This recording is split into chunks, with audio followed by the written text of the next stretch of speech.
दोस्तों इस तरह का फ़ोटो जो ट्रेंडिंग में चल रहा है और माँ दुर्गा का फ़ोटो जो है दोस्तों बहुत ही काफ़ी तेज़ी से वायरल हो रहा है। तो दोस्तों इसको बनाने के लिए दोस्तों हम अपने क्रोम ब्राउज़र पे जाएंगे और दोस्तों हम यहाँ पे टाइप कर देंगे गूगल जेमिनी। तो दोस्तों देखिए हम गूगल जेमिनी को ओपन करेंगे और दोस्तों इस पर क्लिक कर देना है। तो जैसे आप क्लिक कर देंगे गूगल जेमिनी पे, फिर दोस्तों देखिए यहाँ पे प्रॉम्प्ट वाला ऑप्शन है, आपको वहाँ पर प्रॉम्प्ट को पेस्ट कर देना है।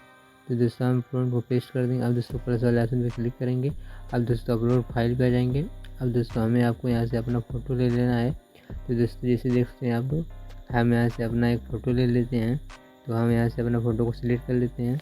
अब सिलेक्ट करने के बाद दोस्तों आपको यहाँ पे जो तीर वाला जो ऑप्शन दिया है आपको इस पर क्लिक कर देना है। अब दोस्तों आपको थोड़ा सा वेट करना होगा, अभी आपको सामने फ़ोटो बन करके आ जाएगा। फ़ोटो बन करके आ चुका है माँ दुर्गा का। दोस्तों देखिए बहुत ही ज़बरदस्त फ़ोटो बन करके आ चुका है। दोस्तों आप लोग इस तरह का माँ दुर्गा का फ़ोटो आप लोग इस तरह एडिट करके बना सकते हो। दोस्तों इसे डाउनलोड करें। दोस्तों हम इसे टाइप करेंगे, जिससे हम टाइप करेंगे देखिए यहाँ पर डाउनलोड इमेज का ऑप्शन दिया है, यहाँ से हम दोस्तों डाउनलोड कर लेंगे। तो दोस्तों सीधा हमारी गैलरी में सेव हो जाएगा। तो दोस्तों आप लोग इस तरह का वीडियो को आप लोग बना सकते हो। दोस्तों उम्मीद करते हैं वीडियो अच्छी लगी। दोस्तों लाइक एंड सब्सक्राइब जरूर करिएगा। दोस्तों मिलते हैं नेक्स्ट वीडियो में।